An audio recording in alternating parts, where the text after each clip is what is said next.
नमस्कार, बहुत स्वागत है आपका। कनखजूरा एक तरह का एक कीट है। बारिश के मौसम में इधर उधर घूमते हुए आपको नजर आ जाएगा। तो ये घर में भी चला आता है। तो घर में इसका आना अच्छा है या बुरा? अगर आपको घर में फर्श के ऊपर यानी जमीन पर जिंदा कनखजूरा नजर आए तो ये कहता है, इसका मतलब होता है आपके घर का वास्तु बिगड़ा हुआ है और इस कारण जीवन में मुश्किलें आ रही है। तो कनखजूरा को आप घर से भगाने का उपाय करें, किसी भी तरह से इसको घर से बाहर निकालें। मारने से ऐसा माना जाता है आपका राहु कमजोर होता है।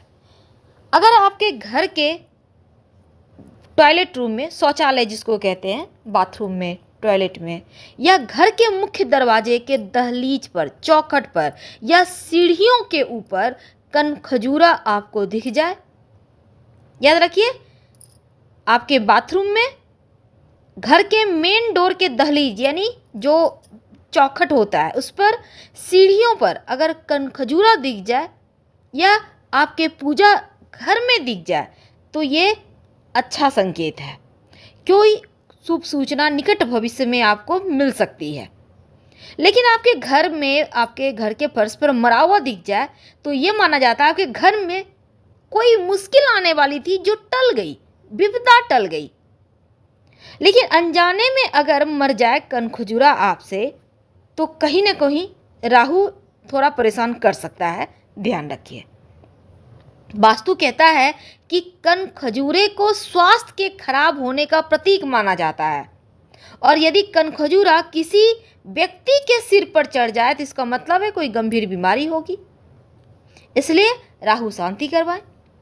लेकिन अगर किचन के सिंक में, जहाँ बर्तन वगैरह रखते हैं, इधर उधर नजर आ जाए तो माना जाता है किचन में अगर आपका कनखजूरा है तो किचन का वास्तु ठीक करें, वरना घर के लोग बीमार होंगे।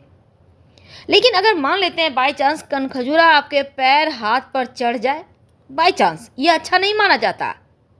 कोई ऐसा कार्य जो बनने वाला है पर वो बिगड़ जाएगा। अगर कनखजूरा अचानक आपको घर में जिंदा नजर आए फिर गायब हो जाए तो इसका मतलब है कोई इंपॉर्टेंट काम बनने वाला है। लेकिन मुख्य दरवाजे पर, मेन डोर पर कनखजूरा के आने का दो तरह के संकेत है। अगर कनखजूरा घर से बाहर जा रहा है तो इसका मतलब है सारी परेशानियां, विपदाएं लेकर जा रहा है। लेकिन अगर घर के अंदर आ रहा है तो परेशानियां लेकर आ रहा है। अब मान लेते हैं कि बारिश का मौसम है और बारिश के मौसम में बहुत तरह के कीट पतंग तो निकलते हैं, लेकिन कनखजूरा अगर घर में निकलने लगे तब क्या करें? सिर्फ कनखजूरा ही नहीं बल्कि मच्छर, चींटी, दीमक, लगभग सब कुछ घर में आने लगते हैं। तो कनखजूरा एक कीट है जिसको ठंडक चाहिए। कनखजूरा एक ऐसा कीट है जिसको ठंडक चाहिए, इसलिए जिस स्थान पर नमी होता है, पानी होता है, कनखजूरा वहीं पर पनपता है। इस बात को हमेशा याद रखिए। इसलिए जहाँ तक संभव हो घर को हमेशा सूखा रखें। और कनखजूरा एक जहरीला जीव भी है, काटने पर गंभीर समस्या हो जाती है। कई बार तो कान में भी घुस जाता है, इसलिए बारिश के मौसम में भूलकर भी जमीन पर ना सोएं। वैसे तो इतने सारे पैर हैं, कहीं भी चढ़ सकता है, लेकिन फिर भी अब देखिए, अगर आपके कान में घुस जाए तो फिर बहुत दिक्कत होगी। और घर में कनखजूरा ना घुसे इसके भी कुछ आपको उपाय करना चाहिए। क्या करेंगे? देखिए, घरेलू नुस्खे बहुत असरदायक होते हैं कनखजूरा नहीं आने के लिए।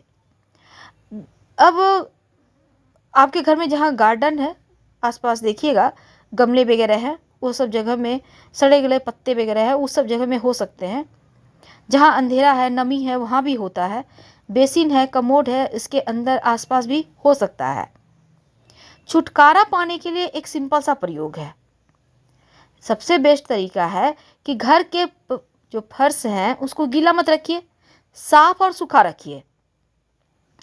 अब अगर घुस जाता है घर में तब कौन सा उपाय अपना? देखिए, नमक या फिर सिरका, सिरका आपको पता है ना, विनेगर जिसको कहते हैं, सिरके का पानी या फिर नमक, नमक भी आप पानी में डाल के उसको पानी बना सकते हैं, नमक, नमकीन पानी, जिसको हम सी वाटर कहते हैं।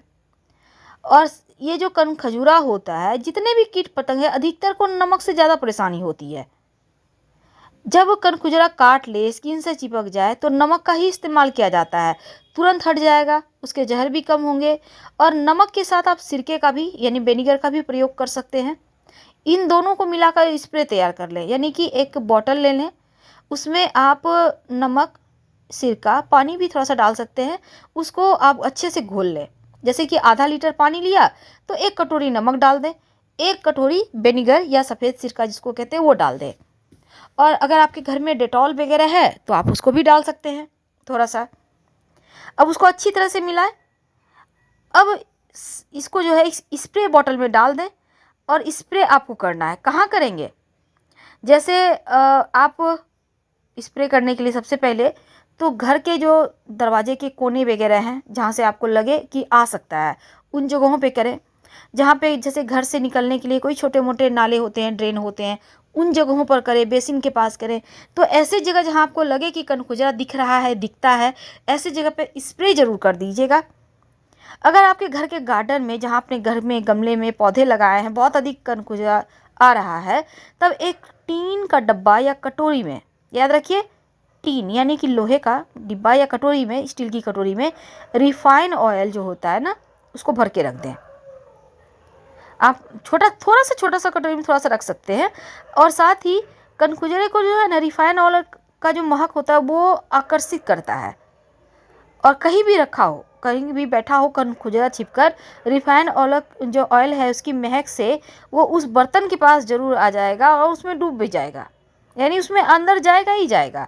तो ये प्रयोग भी है, आप ऐसा कटोरी रखें कि उसमें आसानी से वो आके गिर सके। तो ये आप करके देखें, एकदम से भागने लगेगा। कुल मिलाकर ये कीड़े मकोड़े हैं, घर में आना सही नहीं है। घर की नाली, सिंक, बेसिन के छेद के किनारे किनारे आप उन जगहों पर जो हमने स्प्रे बताया आपको, उसको भी आप छिड़क सकते हैं। क्योंकि ज़्यादातर कनखुजरा रात के वक्त अंधेरे का इंतजार करता है और नमी वाले स्थान पर ही आता है। तो नमक का छिड़काव करने से भी आपके घर में कनखुजरा नहीं आएगा। तो छोटे छोटे उपाय हैं पर हैं बड़े काम के, इससे आप बच सकते हैं। अब मान लेते हैं किसी को घर में कनखुजरा काट लेता है, पैर में, हाथ में, चूंकि इसमें विष है।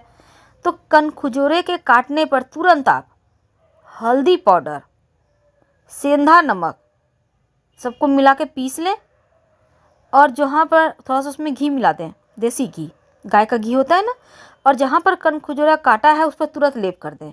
जहर नहीं फैलेगा और जो आपका जख्म है वो भी तुरंत ठीक हो जाएगा।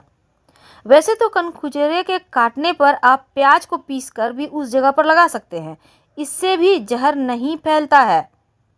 लहसुन और प्याज को पीसकर भी आप लेप बनाकर कनखुजरा जहाँ पर काटा है वहाँ पर लेप कर दें तो उससे भी राहत मिलती है। याद रखिए, इन चीज़ों को करने से आपको बहुत राहत मिलेगी। तो हम आपसे विदा लेते हैं। जानकारी अच्छी लगे तो लाइक कर, सब्सक्राइब करें, अपनों से शेयर करें, कमेंट करें। हर हर महादेव। धन्यवाद।